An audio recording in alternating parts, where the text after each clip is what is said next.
vamos a exponer lo que es la cultura egipcia. Por favor, Daya, si es que puedes leer las dos primeros cuadritos, por favor. Egipto. Sexualidad libre, igualitaria y permisiva. Práctica homosexual. Ya, bueno, en Egipto se conoce que la sexualidad era libre, no habían tabúes aquí, como dice aquí el cuadro de abajo, era libre de tabúes, la sexualidad se podía hablar libremente, era igualitaria ya que había homosexuales, aquí podemos ver en la imagen de arriba que hay homosexuales, y también era muy permisiva porque practicaban lo que es el incesto.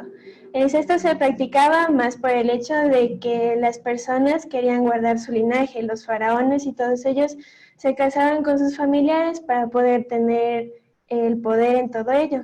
También aquí podemos ver en la imagen de aquí abajo que se practicaba la necrofilia. La necrofilia es la práctica sexual con las personas ya muertas. Entonces aquí estaban los sacerdotes, aquí está el sarcófago del faraón y bueno, aquí se le ve haciendo una práctica sexual. Buenas tardes con todos. A continuación les voy a exponer lo que se expresa la sexualidad en Babilonia. Heidi, ayúdame leyendo el primer cuadro, por favor. El sexo era un medio para que el hombre llegara a la felicidad. La sexualidad en Babilonia era considerada muy importante y apreciada, pues se creía que el sexo era un medio para que el hombre llegara a la felicidad. Claramente aquí en esta sociedad había una superioridad del hombre sobre la mujer, por el cual la mujer estaba sometida a la autoridad del hombre, bien fuese su padre o su esposo. El matrimonio básicamente se establecía como un acuerdo legal entre el padre de la chica y el pretendiente.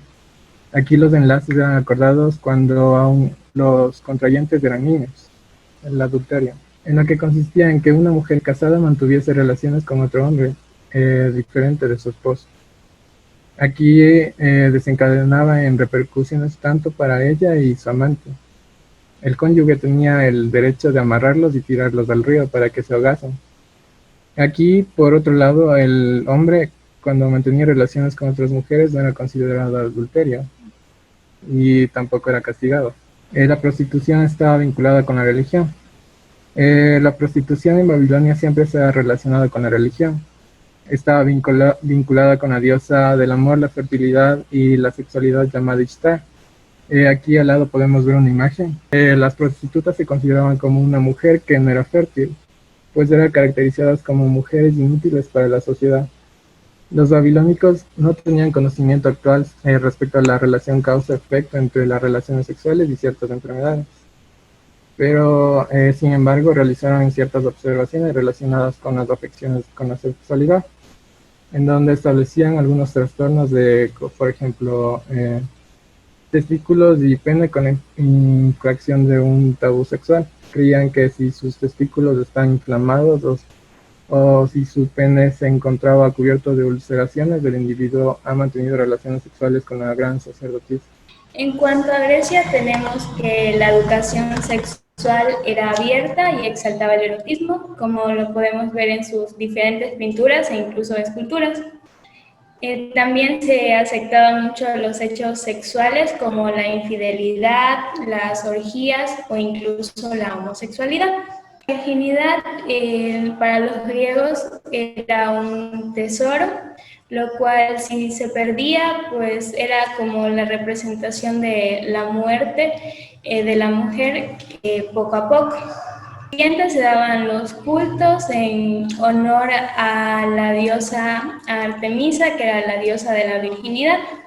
Se empezó a denominar el término pederastia.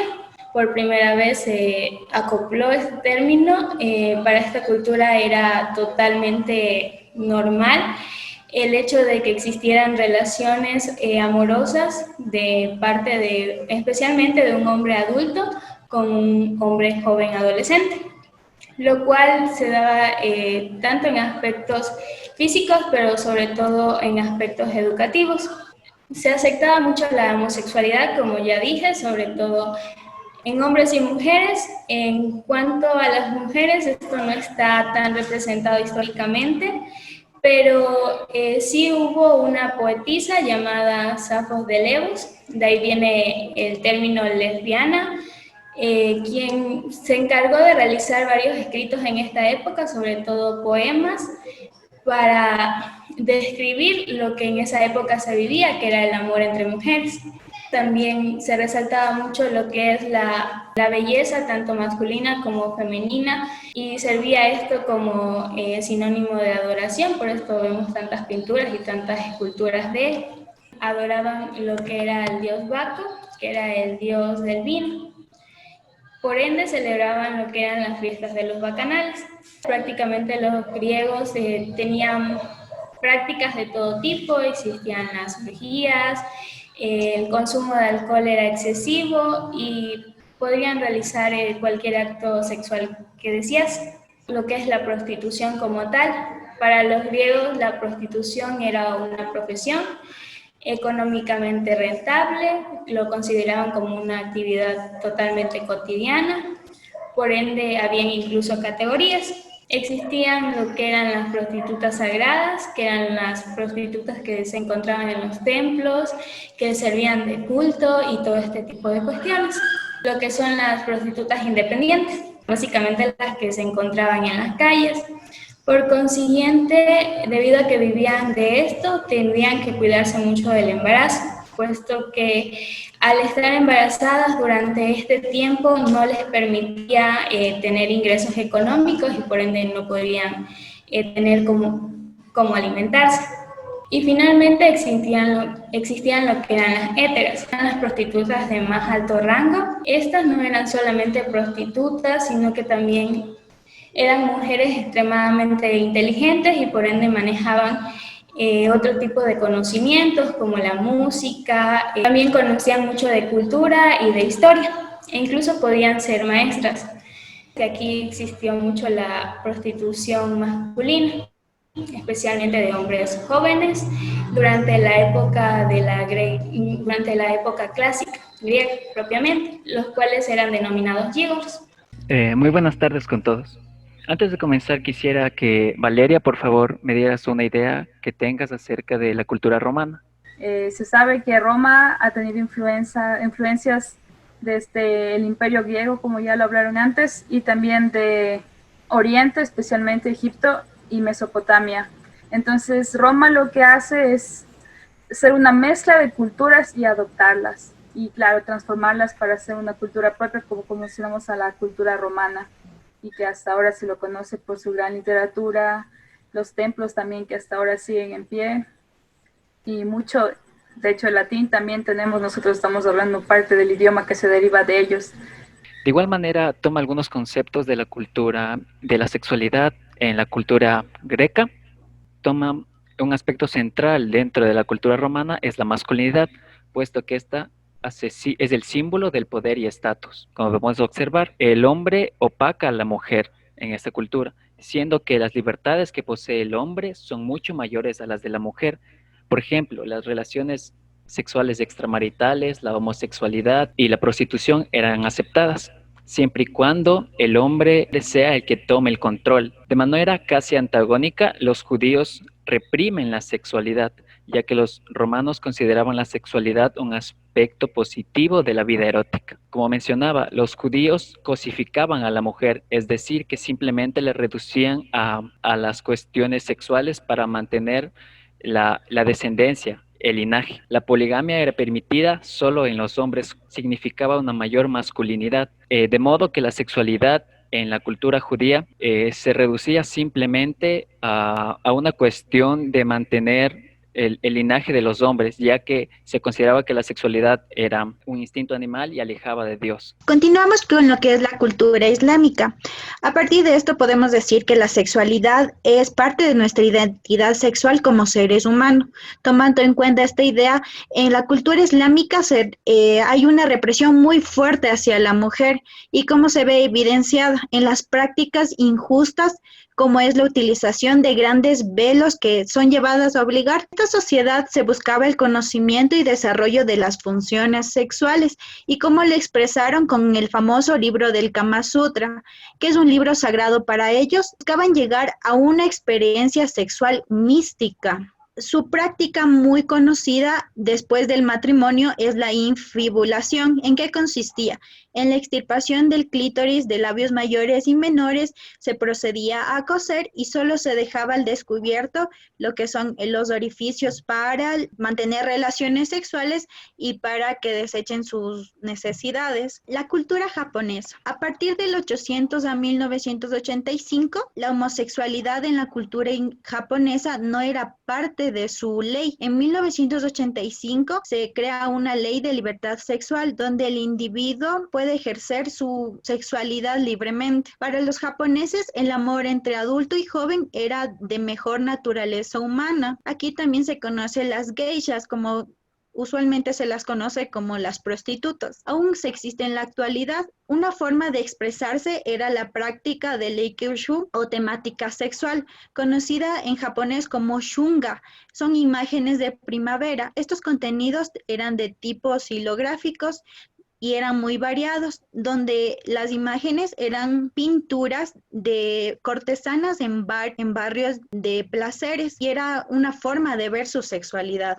Ya, para finalizar, tenemos las culturas mesoamericanas como la azteca y la maya. Karen, por favor, ¿me puedes ayudar leyendo el primer punto de la cultura azteca, por favor? Claro, buenas tardes.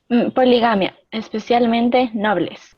Ya, en la cultura azteca se practicaba la poligamia, especialmente en las culturas nobles, ya que en la cultura maya existía una constante presencia de lo mágico y de lo religioso. Todo esto estaba estrechamente relacionado con la sexualidad y con el erotismo.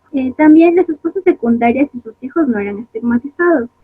Como ya sabemos, aquí existe poligamia, es decir, que un hombre puede tener varias mujeres y la segunda mujer no puede ser rechazada. Es más, se le proporciona apoyo, protección, y las mujeres secundarias y sus hijos también forman parte de la familia. Las relaciones sexuales entre guerreros y sacerdotistas eran más bien prostitutas rituales. Aquí adoraban a la diosa Xochiquetzal, que es la que vemos en la imagen, y más esta diosa era una representación del apetito sexual para el hombre. Esta también era protectora de la prostitución y de la sexualidad, y era muy venerada por las aztecas, especialmente por las tejedoras. Y la cultura maya, igual la sexualidad estaba muy ligada con la naturaleza. El deseo formaba parte de los ritos de guerra, de religión. Los mayas decían muchas veces que el cuerpo es pasajero, pero el cuerpo sexual solamente conoce lo que siente. La concepción de sexualidad en este pueblo no discrimina entre heterosexuales y homosexuales. La misma diosa Luna, ya que ellos creían mucho en los astros y la luna era una de sus diosas.